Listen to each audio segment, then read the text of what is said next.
예, 오늘 저는 1월 달 마지막 주일 복된 아침, 축복을 잃어버린 사람, 축복을 되찾은 사람, 그런 제목으로 잠시 말씀을 드리도록 하겠습니다.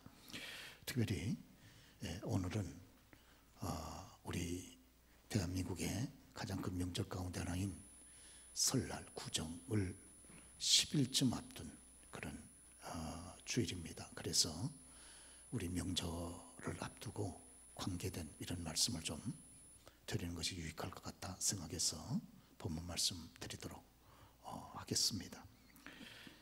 특별히 오늘 말씀에 보면 유대 역사에 대조적인 두 사람 나옵니다. 한 사람은 하나님께서 예비하신 모든 축복을 다 잃어버리고 깨버리고 쏟아버린 사람이고, 또 한 사람은 잊어버린 모든 축복을 다시 되찾아 회복시킨 대표적인 사람입니다. 그래서 여기 두 사람 나오죠. 한 사람은 아하스고 또 한 사람은 히스기야입니다. 아하스는 아비고 히스기야는 그 아들입니다. 아하스는 12대 유대의 임금으로서 모든 하나님께서 예비하신 축복을 다 잃어버린 사람이 되었던 사람이고, 그리고 그의 아들 히스기야는 13대 임금으로 아버지가 잊어버렸던 모든 축복을 다시 되찾고 회복했던 대표적인 사람입니다. 이 두 사람의 대조를 통해 하나님께서 이 아침 우리들에게 교훈해 주시기를 바랍니다. 무엇보다 여기 아하스에 대해서 먼저 살펴보면, 아하스는 한마디로 말해서 하나님 앞에 하나님 보시기에 악한 사람이었습니다. 그래서 우리 성경도 기록해 주기를 역대하 28장 보면 아하스가 임금 되어질 때 나이가 20살이고 그리고 16년 동안 수도 예루살렘에서 통치했는데, 그는 일생의 모든 모습이 그의 조상 다윗과 같이 아니하여 여호와 보시기에 정직하게 행치 아니했다. 한마디로 아하스의 신앙과 인물을 평가하고 있습니다. 하나님 보시기에 정직하지 아니했다 하는 것이에요. 그리고 그 다음 귀절 28장 이하에 보면 아하스가 하나님 앞에 정직하지 아니했던 그 모습들이, 그 이유와 모습들이 쭉 기록이 되어 있습니다. 그것은 무엇보다도 아하스는 철저하게 하나님을 등지고 그리고 우상을 숭배했던 그런 사람이었습니다. 사실 보면 아하스는 그럴 만한 그런 여건이 아니에요. 아하스의 아버지가 요담이고 그 할아버지가 우시아인데, 아하스의 아버지 요담도 하나님 앞에 정직하게 행했던 믿음의 사람이었습니다. 그래서 우리가 보면 그의 아버지 요담은 하나님 앞에 정도를 행하여, 그래서 하나님께서 점점 더 요담을 강하게 하셨더라, 그런 말이 있을 정도로 요담은 하나님 앞에 정직하게 정도를 행했던 믿음의 사람이었어요. 그리고 더군다나 그 할아버지, 아하스의 할아버지 우시아도 하나님 앞에 정직하게 행했던 그런 믿음의 사람이었습니다. 그래서 우시아는 그가 통치하는 기간 동안에 하나님의 도우심을 거듭해서 받고, 아울러서 하나님의 기이한 도우심을 덧입어서 아주 나라를 강성하게 했던 그런 사람이었습니다.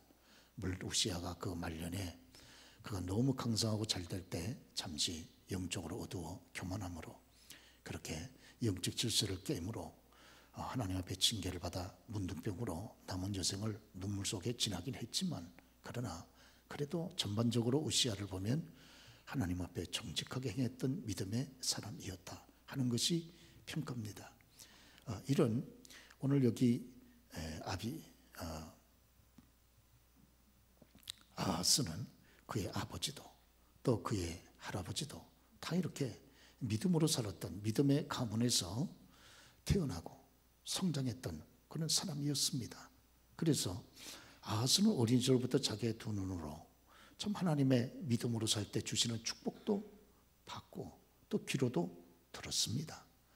이런 참 복된 신앙의 가정에서 성장했던 아하스임에도 불구하고 그가 20살 어린 나이에 임금이 되자마자 그는 그의 선조들이 섬겼던 하나님을 가차없이 버리고 하나님을 등지고, 그리고 하나님을 섬겼던 성소를 등지고, 그리고 철저하게 우상을 섬겼습니다. 아마 어린 나이에 눈에 보이지 않는 하나님보다 눈에 보이는 우상이 더 자기에게 부딪혀 오고 다가왔는지 모르겠어요.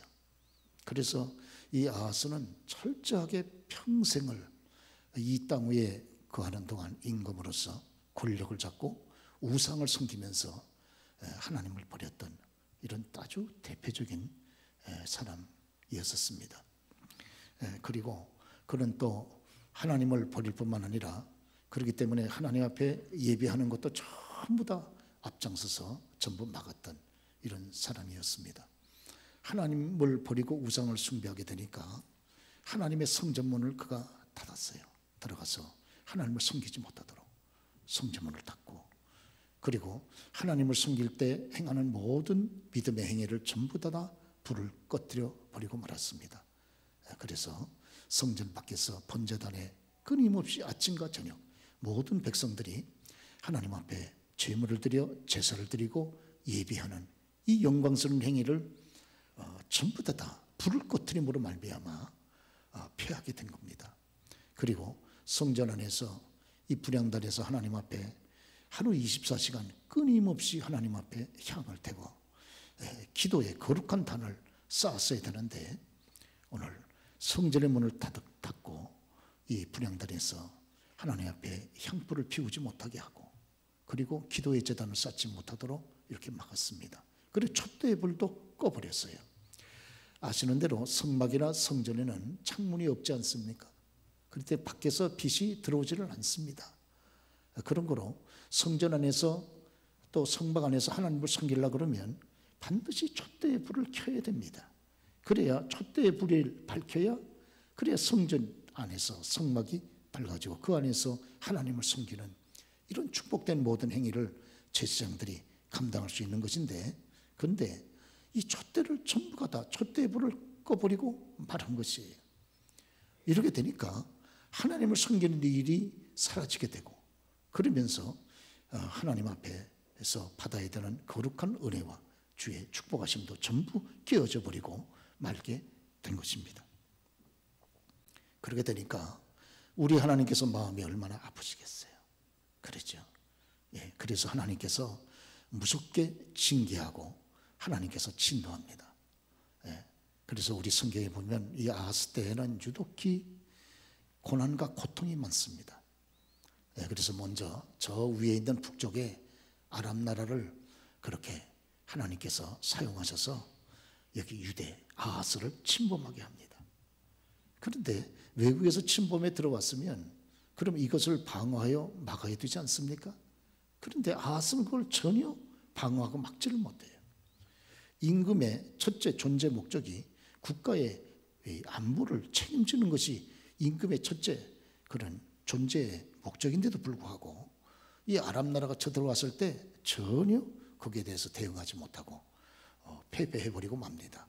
그렇게 되니까 아람 나라가 물러가면서 이기고 승리하고 물러가면서 그 유대 나라에서 쓸만한 좋은 엘리트 일꾼들을 전부 포로로 잡아가지고 끌고 올라갑니다. 그리고 또 설상가상 얼마 있지 아니해서 유대 위에 있는 북쪽 이스라엘이 또 침범해서 남쪽 유대를 내려옵니다.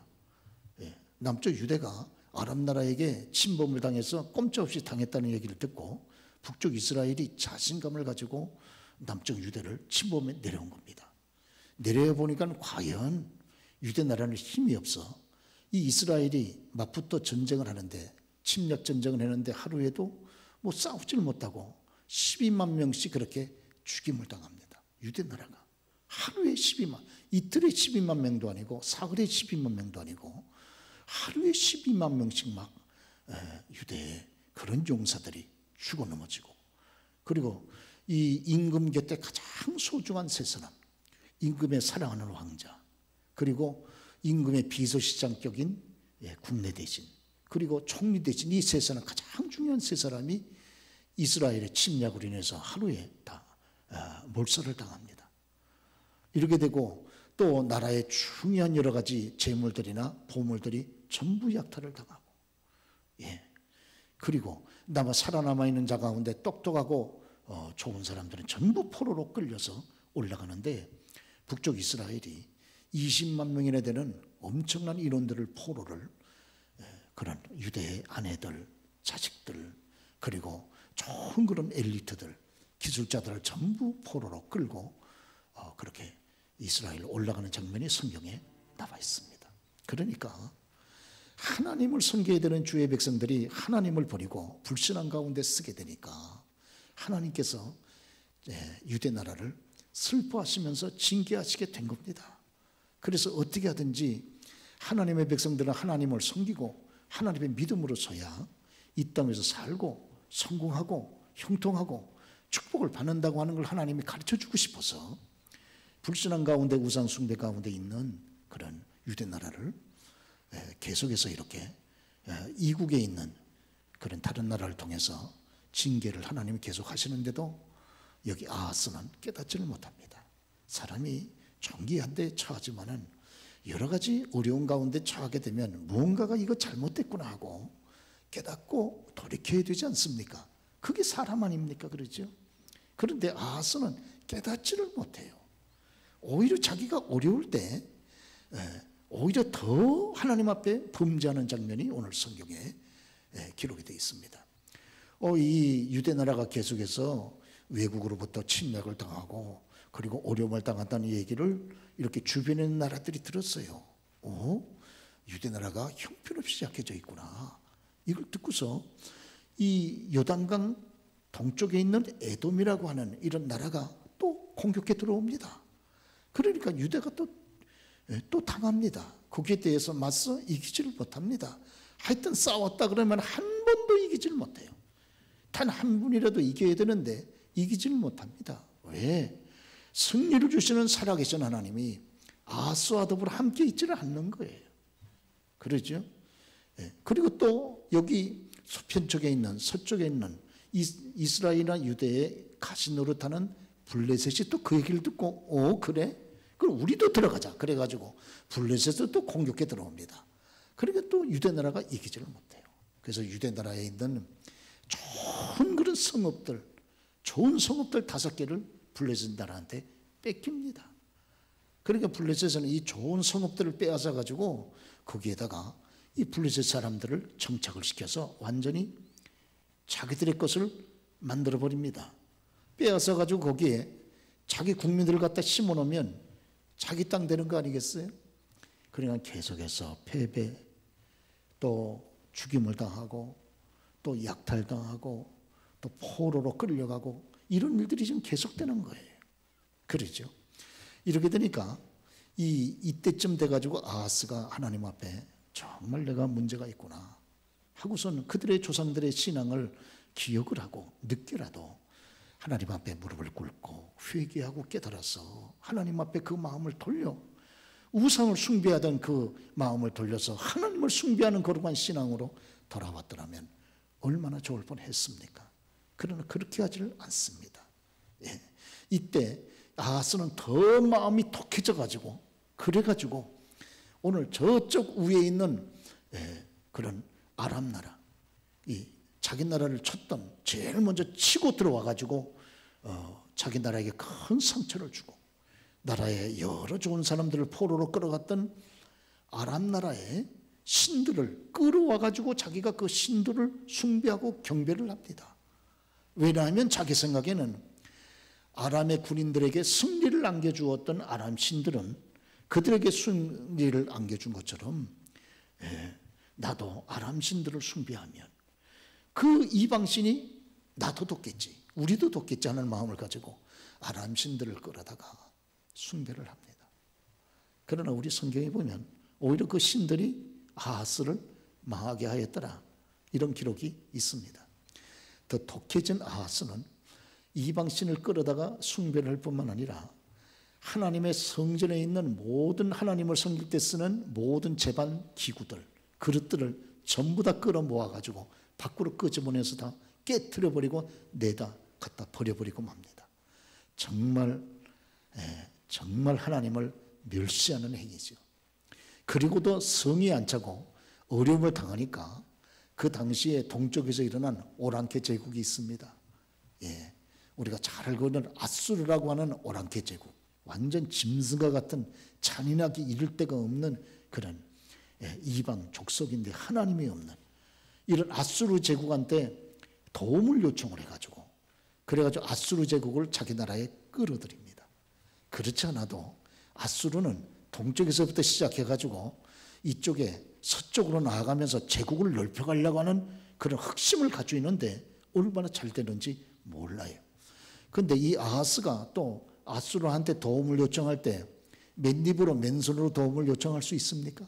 그러니까 자기 나라에 있는 보물들, 하나님의 성전에 있는 보물들을 전부 끌고 왕국에 있는 모든 보물들을 전부 끌고 모으고 그 심지어는 부족하니까 신하들의 집에 있는 보물까지 전부 강제로 끌고 모아가지고 보물을 묶어서 아수르 임금한테 갖다 바치면서 조공을 갖다 바치면서 제발 오셔가지고 우리나라 좀 도와달라고 간청을 하게 되는 장면이 성경에 있습니다. 아수르 임금이 돕는다는 구실을 가지고 그리고 조공도 받았으니까 여기 유대 나라에 와보니까 형편무인지경이에요. 형편무인지경. 그러니까 얼마나 우습게 봤으면 도로 왔다가 오히려 유대 나라를 고통만 주고 떠나버립니다. 이러면서 얼마나 어려움을 당했는지 몰라요. 오늘 여러분 이유가 어디 있습니까? 왜 이렇게 계속해서 여러분 설상가상 눈대린들을 위해 소리까지 낀다고 왜 이렇게 계속해서 어려움만 당합니까? 그것은 이 아하스가 축복의 근원 되시고 자기들의 유일한 도움이 되시는 거룩하신 하나님을 등지고 내던져 버렸기 때문에 그렇습니다. 오늘 우상을 숭배하지 않았습니까? 아시는 대로 우상 숭배가 뭡니까? 이건 영적으로 보면 간음행위와 같다 그러잖아요. 그러죠? 여러분 남편이 부인한테 아무리 잘해주면 뭐합니까? 집 밖에 나가면 딴짓하고 앉아있는데 딴 여인하고 같이 간음을 하고 딴 사람을 차리고 바람을 핀다 그러면 아무리 잘해준다 한들 거기에 대해서 분노하지 않고 여러분 분하지 않을 부인이 세상에 어디 있겠어요? 우리가 에레미야 3장을 보면 하나님은 이스라엘 백성들을 향해서 나는 너희들의 남편이다. 우리 주님께서 그렇게 말씀을 하셨는데 자기의 아내와 같은 그런 신부와 같은 자기의 택한 백성 이스라엘이 하나님을 버리고 우상을 숭배하게 되니까 잡신을 섬기게 되니까 하나님의 마음이 진노하게 되고 슬퍼하시게 되고 하나님의 이와 같은 진노와 아픔이 징계로 그렇게 나타나게 된 것이 아니겠습니까? 그러죠. 그래서 아하스 시대는 전부 불이 꺼진 시대입니다. 영적인 은혜의 불이 꺼진 시대예요. 그래서 본제단에서 제사를 안 드리니까 예배의 불이 꺼진 시대입니다. 그리고 성전 안에서 분향단에서 향을 태워서 하나님 앞에 기도를 하지 못하니까 기도의 불이 꺼진 시대예요. 그리고 아울러 촛대의 불이 꺼져서 하나님을 섬기는 일이 완전히 꺼져버린 영적인 암흑의 시대였다 그 말이에요. 하나님과의 관계가 깨어지니까 이 땅 위에서의 모든 삶도 고통과 이러면 어려움이 다가오지 않습니까? 그래서 오늘 아하스는 20살에 임금돼가지고 16년 동안 통치하는 동안에 그가 남긴 것이 있다고 그러면 패배, 죽임을 당하고 설상, 약탈, 포로 되어진 것밖에 없어요. 그가 통치하는 16년 기간 동안에 유대 나라는 전부 통곡이 끊이지 않고 곡소리가 끊이지 않고 눈물이 끊이지 않았던 그런 비참한 비극의 시대였었습니다. 어느 나라든지 어느 조직이든지 이렇게 불신앙의 지도자가 쓰게 되면 그 조직원 전체가 국민들 전체가 이렇게 아픔과 상처와 여러분 고통을 당하게 된다는 것을 우리가 여기서 알 수가 있게 되는 것이 아니겠습니까? 그것은 가정도 마찬가지인 거죠. 가정에 여러분 머리가 되는 그런 가장이 바로 서지 못하면 가족 전체가 이렇게 어려움을 당하게 되지 않습니까? 육신의 가장은 아버지지만 영적인 가장은 어머니가 될 수도 있습니다. 영적으로 보면 하나님 앞에서 그렇죠. 그렇기 때문에 다른 것은 몰라도 영적인 가장된 저와 여러분들이 하나님 앞에 믿음으로 바랐을 때 하나님의 여전한 축복과 은혜가 우리 가운데 함께하게 될 줄로 믿으시길 바랍니다. 오늘 아하스가 잘못 쓰게 되니까 자기만 고통스러운 게 아니고 자기가 섬기는 나라 전체가 다 이렇게 패대기 치게 되고 고통 가운데 들어가게 되지 않느냐 그 말이에요. 그렇습니다. 오늘 저와 여러분들이 여러 가지 여러분 잃어버릴 수도 있고 여러분 놓쳐버릴 수도 있습니다만은 하나님의 사람된 저와 여러분들은 다른 것은 몰라도 여러분 세 가지 불은 어떤 경우에도 끄지 말아야 된다 하는 것을 저는 예배 시간마다 거듭해서 말씀을 드리고 있습니다.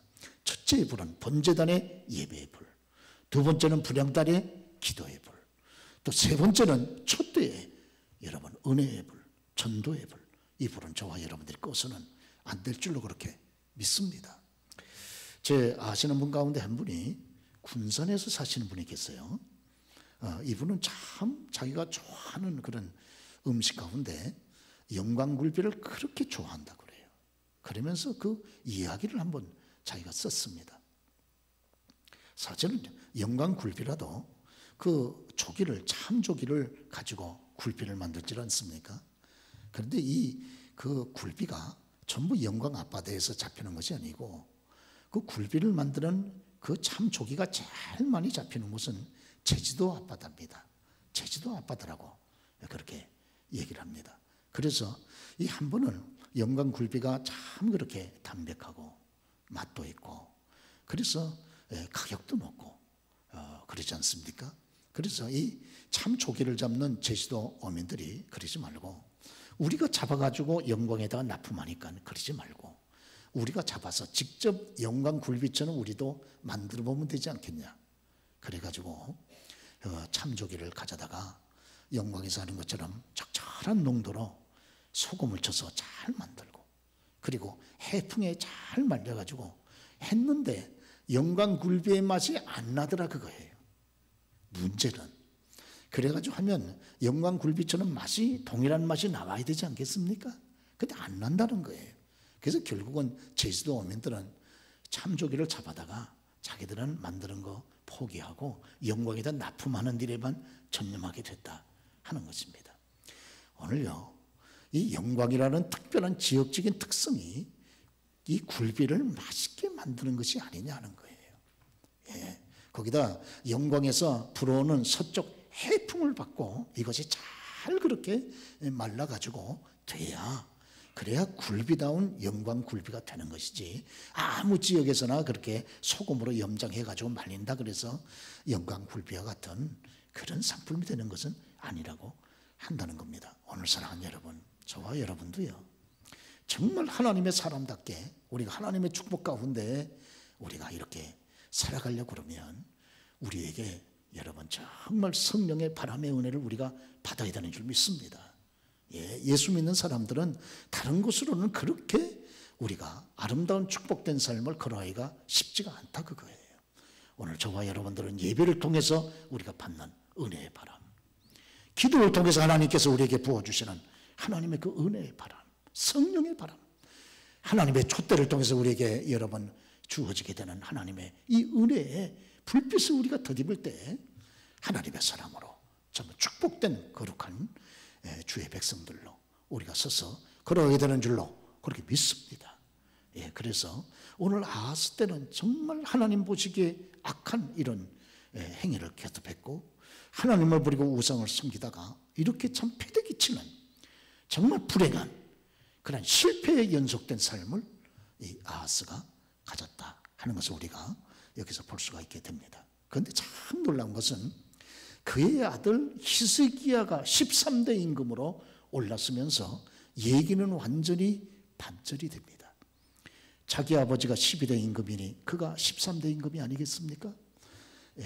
그런데 히스기야가 임금 됐을 때가 25살인 거죠.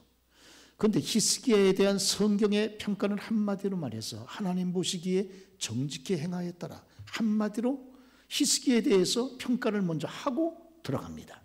히스기야는 25살에 임금이 되면서 자기 아버지가 그동안 행했던 모든 것들을 두 눈으로 본 거예요. 자기 아버지가 그의 조상들이 행했던 믿음을 저버리고 우상을 섬기고 성소의 문을 닫고 그리고 우상을 숭배하고 그리고 나라 전체 예루살렘 구석구석마다 우상의 제단을 세우고 유다 전체를 다 우상으로 도배를 해서 하나님을 떠나게 한 결과가 비극이고 고난이고 고통이었다 하는 것을 히스기야는 자기의 두 눈으로 성장하면서 확실히 본 거예요.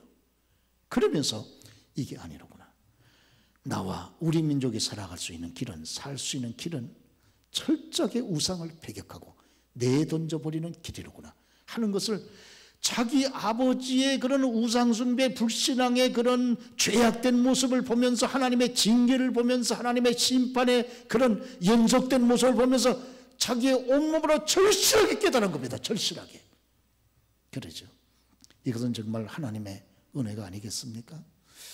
오늘 이 히스기야가 자기 아버지의 악한 것을 보면서 그 아버지의 악행을 그대로 이어가지 아니하고, 되게 우리가 성경에 보면 아버지가 악하면 자식들도 그 아버지의 악한 모습들이 선행학습이 돼서 되게 자식들도 악한 길로 나가는 것이 대부분에 많이 있거든요. 우리가 성경에 보면 그러죠. 아버지가 악하고 자식들이 악하고 되게 이렇게 되거든요. 그러죠. 왜? 아버지는 항상 자식들에게는 우상이니까 아버지의 악한 모습이 선행학습이 돼서, 그래서 그 자식들도 아버지의 부모의 악한 길을 따르기가 쉬운데, 오늘 히스기야는 아버지의 악한 길을 완전히 내던져 버리고 철저하게 믿음으로 돌아섰다고 하는 것이에요. 이유가 어디 있을까? 여러 가지 이유가 있겠지만, 첫째, 하나님의 유다 민족을 향한 긍휼이고, 더 이상 불신앙으로 인해서 하나님의 징계를 더 받다가는 그 나라 자체가 아예 시도 없이 다 여러분 없어질 가능성이 있기 때문에, 첫째는 하나님의 긍휼이고, 두 번째는 오늘 히스기야 앞서 믿음으로 살다가 천국에 가신 그의 할아버지 요담, 그의 증조 할아버지 우시야, 이분들이 천국에서 이 후손들을 위해서 간절히 기도한 기도응답의 결과다, 이렇게 여러분 볼 수 있습니다. 오늘 아시는 대로 지옥에 간 사람들이 아무리 하나님의 부르짖어 기도한다 한들 하나님이 들으시겠습니까? 안 듣습니다. 그러나 천국에 올라간 하나님의 백성들이 하나님 앞에 여러분 부르짖고 기도하는 것을 하나님이 듣지 않습니까? 그래서 우리가 요한계시록 6장에 보면 이 순교당한 영혼들이 제단 밑에서 하나님 앞에 부르짖는 장면이 기록되어 있지 않습니까? 로마서 8장에 보면 우리 예수님도 하나님 보좌 우편에서 주의 자녀들을 위하여 하나님 앞에 간구하시느니라, 그렇게 말씀하지 않습니까? 왜? 천국에서 간구하고 부르짖는 것은 하나님이 다 들으시기 때문에 그런 것이 아닙니까? 오늘 그래서 히스기야는 철저하게 본인과 나라가 사는 길은 우상을, 우상 숭배를 여러분 철저하게, 세밀하게, 잔인하게 이것을 척결하고 내던져 버리고 돌이키는 길밖에 없다. 그것을 히스기야는 깊이 깨닫게 된 것이에요. 그래서 25살 어린 나이에 그가 임금 되자마자 제일 먼저 한 일은 자기 아버지 불신앙의 아버지 아하스가 닫아버린 성전문을 다시 열어놓는 것이었습니다. 아버지가 찾지 않고 등 돌렸던 성전을 히스기야는 먼저 다시 찾기 시작했어요. 할렐루야. 그러므로 여러분, 코로나 때문에 원든지 원하지 아니하든지 성전, 하나님의 교회를 멀리하는 할 수밖에 없는 여건이 저와 여러분들이 있지 않았습니까? 사랑하는 교회 여러분, 이제 저와 여러분들이 정말 이와 같이 코로나로 인해서 뒤에 덮여지고 어려워진 경제 현실, 우리의 어려운 현실을 우리가 다시 회복하려면 제일 먼저 하나님과의 관계부터 회복해야 되고, 하나님과의 관계 회복은 첫째 성전을 찾는 일부터 회복하는 저와 여러분 되셔야 할 줄로 믿습니다. 다시 잊어버렸던 이런 분향단에 기도의 불을 먼저 붙이는 행위부터 시작을 해야 되지 않겠습니까? 촛대의 불을 붙여 우리가 하나님을 섬기는 일부터 다시 한번 힘을 얻어야 되지 않겠습니까? 하나님과의 관계를 먼저 정립할 때 생사화복의 근원 대신 축복의 만복의 근원 대신 하나님이 저와 여러분들에게 복을 주시지 않겠습니까? 그렇습니다. 그래서 여기 히스기야는 제일 먼저 임금이 되자마자 성전의 문을 열어놓고, 그리고 자기 아버지 아하스가 신앙이 없어 하나님의 범죄할 때 하나님을 섬기면서 사용했던 모든 그릇들, 기명들, 이것을 전부 싸가지고 갖다 내던져 갖다 버리지 않았습니까? 그것을 다시 다 가서 주워왔습니다. 그리고 다 닦고 다시 다 정돈하고 정비하고, 그래서 우리 성경의 말씀 보면 성전문을 열고 성전을 다시 청소하기 시작하면서 2주간 동안 16일에 걸쳐서 전 제사장, 전 레위인들을 총동원시켜가지고 성전을 다시 성결케 했습니다. 그리고 하나님을 섬길 때 쓰던 모든 기명들, 그릇들을 제자리에 다시 갖다 갖추어 놓고, 그리고 다시 본제단에서 하나님 앞에 제물을 드려 예배의 불을 살리고, 꺼졌던 불씨를 다시 살려놓고, 꺼졌던 성전 안에 분향단에서의 향을 다시 태우면서 기도의 불을 다시 살리고, 그리고 촛대에 꺼졌던 불을 다시 살려 밝혀 성전 안을 밝혀서 하나님을 섬기는 일에 다시 힘을 얻고 시작을 했습니다. 할렐루야. 이렇게 될 때 하나님께서 히스기야를 볼 때 다시 하나님께서 유대 백성들을 향하여 긍휼을 베푸시고, 아하스를 볼 때 얼마나 하나님의 마음이 아프셨겠어요. 그렇죠? 하나님의 자녀들이 하나님을 섬기며 복을 받기를 원하시는 것이 아버지 하나님의 뜻인데, 그렇게 잡신 귀신들이나 섬기고 우상단지나 섬기고 말 못하고 듣지도 못하고 말도 못하고 듣지도 못하는 돌로 만든 나무로 만든 그런 우상단지가 자기를 축복해 준다고 믿고 그 앞에 엎드려 절하면서 복을 달라고 하는 이 아하스와 이스라엘 유대 백성들을 보면서 하나님의 마음이 얼마나 아팠겠습니까? 얼마나 답답했겠어요. 그런데 히스기야가 다시 이런 모든 것을 다 정리하고 오로지 하나님을 다하여 하나님만을 섬기면서 마음을 다하고 성품을 다하고 뜻을 다하여 하나님을 섬기고 성전을 청소하고 잃어버렸던 제사를 회복을 하고 잃어버렸던 유월절을 다시 회복을 하고, 그러면서 하나님의 이름을 높일 때 하나님께서 얼마나 그 마음이 시원하셨겠습니까? 얼마나 기뻐하셨겠어요. 할렐루야. 그러죠. 오늘 사랑하는 저와 여러분, 우리가 이 땅에 주님 섬기면서 잃어버리는 것들도 많습니다. 사실은 여러 가지 잃어버리는 것도 많아요. 그러나 어떤 경우에도 잃어버리지 말아야 될 것 3가지 있습니다. 거듭해서 말씀드리지만, 여러분, 예배까지 잊어버리면 우리는 죽음과 방불합니다. 기도마저 잊어버리면 우리는, 여러분, 이 땅 위에서 육체만 살아있지 실상은 산송장과 같아요. 그러죠. 오늘 여러분, 하나님을 섬기고 우리가 영혼에 대한 구령의 마음까지 잊어버린다면, 촛대의 불이 다 꺼져버린다면 우리는 지금 몸만 걸어다니는 거지 실상 하나님 보실 때는 죽은 자와 방불하지 않겠습니까? 그런 거로 하나님을 섬기는 일에 다시 우리가 회복하고 일어서십시다. 할렐루야. 그러죠.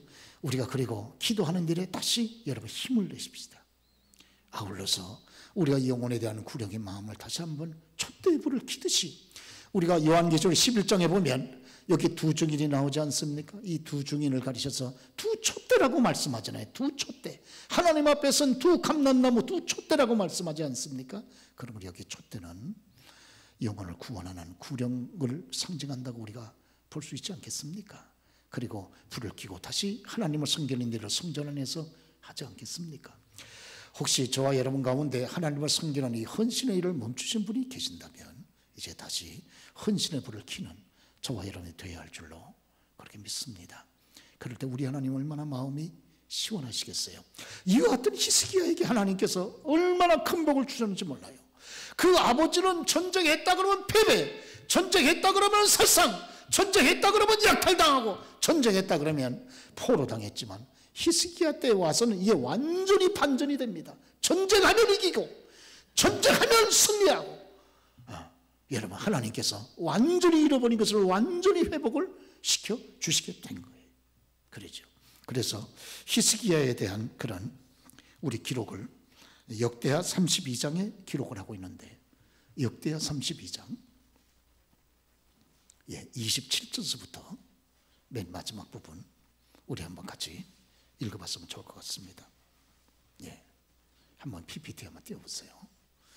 여기에 보면 히스기야가 하나님으로부터 받은, 하나님께서 축복하신 것이 얼마나 큰가 하는 것을 여기 보여주고 있습니다. 불신앙일 때 받은 비극과 믿음으로 살 때 하나님 앞에 받은 그 축복이 정확하게 대조가 되어 있습니다. 우리가 한번 읽어보겠습니다. 히스기야가 부와 영광이 극한지라 이에 은금과 보석과 향품과 방패와 온갖 보배로운 그릇들을 위하여 국고를 세우며 곡식과 새 포도주와 기름의 산물을 위하여 창고를 세우며 온갖 짐승의 외양간을 세우며 양떼에 우리를 갖추며 양떼와 많은 소떼를 위하여 성읍들을 세웠으니 이는 하나님이 저에게 재산을 심히 많이 주셨음이며 이 히스기야가 또 기온의 위 샘물을 막아 그 아래로 쫓아 다윗성 서편으로 곧게 인도하였으니 저의 모든 일이 형통하였더라. 할렐루야. 여러분, 지금 이제 코로나로 완전히 뒤엎여진 저와 여러분들의 영육간의 삶을 완전히 바로 세워야 됩니다. 하나님의 축복 가운데 다시 우리가 새 힘을 얻을 필요가 있습니다. 그러려면 무엇보다 제일 중요한 것은 하나님과의 관계를 다시 여러분 우리가 잘 회복하십시다. 할렐루야. 성전을 다시 되찾고 성전의 문을 열고 우리가 하나님과의 관계를 되찾을 때 저와 여러분들, 여러분 하나님께서 우리들에게 축복하시고 또 저와 여러분들의 신앙을 우리의 자녀들이 보고 본받아 믿음 위에 쓸 때 하나님께서 우리의 자녀들에게도 예비하신 놀라운 축복으로 함께하지 않겠습니까? 저와 여러분들이 우리의 자녀들에게 제일 소원하는 게 뭡니까? 자녀들이 잘 되는 거잖아요. 그렇죠? 이제 구정 명절 때도 여러분 불신분들은 많이 제사상을 차려놓고 제사합니다만은 제사하는 첫 번째 목적이 뭡니까? 제사하는 첫 번째 목적이 그것은 귀신들의 힘을 여러분 덧입어서라도 우리의 후손들이 축복받기를 원하는 것 아닙니까? 귀신들의 힘을 덧입어서라도. 그러나 귀신들은 와가지고 오히려 해코지는 하지 누구를 축복합니까? 그러죠. 오늘 오직 하나님만이 저와 여러분뿐만 아니라 우리의 후손들을 여러분 지금서부터 대를 이어가면서 축복해 주실 줄로 그렇게 믿습니다. 할렐루야. 그 영국에 그 유명한 교회 가운데 캔터버리 교회라고 있습니다. 거기에 니콜라이라고 하는 집사님이 한 분 계셨는데 이 니콜라이 집사님이 17살에 배운 것도 없이 이 캔터버리 교회에 사찰 집사로 들어갔습니다. 여러분 사찰 집사라는 말 들어보셨죠? 옛날에 사찰 집사 많이 있었습니다. 교회에 구전일, 잡일. 교우들이 좀 같이 나눠서 하면 좋은데 교우들이 이거 같이 나눠서 하지는 않으시니까 굳이 사찰 집사라고 따로 한 분 세워가지고 그분한테 월급을 줘서 교회 구전일, 청소, 잡일 이런 것들을 행하면서 생활하게 하셨던 사찰 집사라고 있습니다. 옛날 분들은 다 아십니다. 최근에도 있는 교회들도 있습니다만은. 그런데 이분이 사찰 집사로 들어가서 굳은 일 다 감당하면서 그 교회를 위해서 했던 가장 중요한 일 가운데 하나가 종을 치는 일이었습니다. 종을 치는 일, 땡그렁 땡그렁. 이 종소리를 정확하게 시간을 맞춰 쳤기 때문에 이 종소리에 맞춰서 그 교회가 예배를 드렸고 이 종소리에 맞춰서 교인들이 와서 기도를 드렸습니다. 런던 사람들은 이 종소리를 들으면서 얼마나 그 종소리가 정확한지 자기의 시계가 잘못되면 종소리를 듣고서 자기 시간을 맞췄다고 하는 일화까지 있을 정도입니다. 이분이 평생을 종을 쳤는데 이제 나이가 많이 드셨는데 하나님께서 이분의 귀한 교회를 위한 헌신을 축복해 주셨어요. 그래서 아들이 둘이 있었는데 이 아들 둘이 다 하나님께서 지혜를 주셔서 큰 아들은 캠브리지 대학, 영국 최고의 대학이죠. 또 한 아들은 옥스퍼드 대학. 이 두 대학의 대학 교수가 됐습니다. 두 아들이. 그리고 이제 신분도 있고 여러분 물질도 생기지 않았겠어요. 그래서 그 아버지 보고 아버지 이제 자꾸 노세에 지시는데 정치는 힘든 일 그만두시고 이제 교회 사찰일도 이제 좀 쉬시죠. 그랬더니 얘들아 아니야. 이것은 하나님께서 내게 주신 일이야. 나는 이 일을 하면서 내 존재감을 느끼고 이 일이 내 인생에 사는 즐거움이야. 나는 끝까지 이 일을 하다가 하나님 앞에 쓰기를 원해. 아버지를 말릴 수가 없어요. 마저 76세에 돌아가셨는데 마지막 돌아가시기 직전에 자녀들이 가족들이 다 모였습니다. 결혼한 며느리까지 손자까지 다 모여서 이제 마지막 아버지가 돌아가시기 직전인데 그런데 돌아가시려고 눈을 감고 있던 아버지가 갑자기 눈을 번쩍 뜨더니 비틀거리면서 일어나시더라는 거예요. 어디 가시냐고 그랬더니 종치러 간다고 그러시더라는 거예요. 그 시간이 바로 종치는 시간입니다. 정확하게. 그래서 가서 나를 말리지 말고 나를 부축해다오 해서 아들들의 정말 부축을 받고 총 앞에 가서 총을 치다가 돌아가셨어요. 이 얘기를 당시의 여왕이었던 엘리자베스 여왕이 들었습니다. 마음에 깊은 감동을 받았습니다. 그래서 돌아가시는 그분 이 니콜라이 집사님의 유해를 왕실 무덤에다가 쓰게 해줬습니다. 그 왕실 무덤은 많은 영국에 이런 성직자들이 많이 있었지만 그 누구도 들어가지 못하는 왕실 무덤에 유일하게 니콜라이 집사님이 거기 묻히게 됐습니다. 니콜라이 집사님이 죽었다고 하는 소식이 많이 전해지면서 런던에 있는 많은 시민들이 애도를 했습니다. 그리고 상가들이 문을 닫고 애도를 하고 심지어는 유흥가까지 다 문을 닫고 그날 하루는 애도를 했습니다. 그래서 자연적으로 이 니콜라이 집사님이 돌아가신 그날이 공휴일이 됐어요. 그래서 지금도 이 니콜라이 집사님이 돌아가신 그날을 런던 시민들은 공휴일로 여겨서 지키고 있다고 하는 것입니다. 오늘 하나님 앞에 정확하게 종을 침으로 인하여 예배 드리는데 힘이 되어 드렸고 그 종치는 소리에 맞춰서 기도에 성도님들이 기도하게 했던 니콜라이 이 집사님을 축복하셨던 이 아름다운 일하는 오늘도 저와 여러분들이 여러분 하나님의 교회와 그리고 하나님 앞에 예배 드리는 일과 기도하는 일 하나님을 섬기는 일에 우리가 오로지 하여 성공하고 정말 마태복음 22장 37절 말씀 그대로 우리 예수님께서 너희는 마음을 다하고 성품을 다하고 목숨을 다하고 뜻을 다하여 주 너의 하나님을 사랑하라. 이것이 크고 첫째 되는 계명이요 하신 말씀대로 이 말씀을 붙잡고 우리가 살아갈 때 우리와 우리의 후손들이 대를 이어가면서 하나님을 섬기는 아름다운 축복을 누리게 될 줄로 믿습니다. 이 잠깐 영상 하나를 잠깐 보겠습니다. 여러분이 다 잘 아시는 영상인데 주 예수보다 귀한 것 없네. 특별히 이 영상에 나와서 노래를 부르시는 분은 제이 밀러라고 이 곡에 작사를 하신 곡을 직접 붙이신 제이 밀러이신데 이분은 세상에서 요청하는 것을 다 버리고 오직 하나님의 이 성가를 통해서 하나님의 이름을 높이는데 평생 헌신했던 귀한 분이죠. 잠깐 한번 영상을 보고 우리 함께 찬송하겠습니다. Yes, I have a dear mother, about 84 years of age, who will be watching this program over in Syracuse, New York, and it was many years ago she found this poem written by Mrs. Rhea F. Miller. And she found it at a particular time of my life when we were going through some temptations and spiritual need. And she put this poem on the piano, and as I read it, I had to sing it. And this simple melody came to mind that morning. It's my testimony tonight. I'd rather have Jesus than silver or gold. I'd rather be his than have riches untold.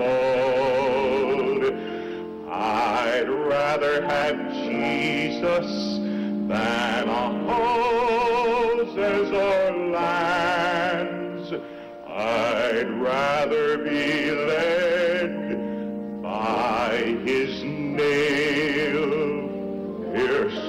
hand. I'd rather have Jesus than men's applause. I'd rather be faithful to his dear cause. I'd rather have Jesus than worldwide fame. I'd rather be true to his holy name than to be the king of the vast domain, or be held in sin's dread sway. I'd rather have Jesus than anything this world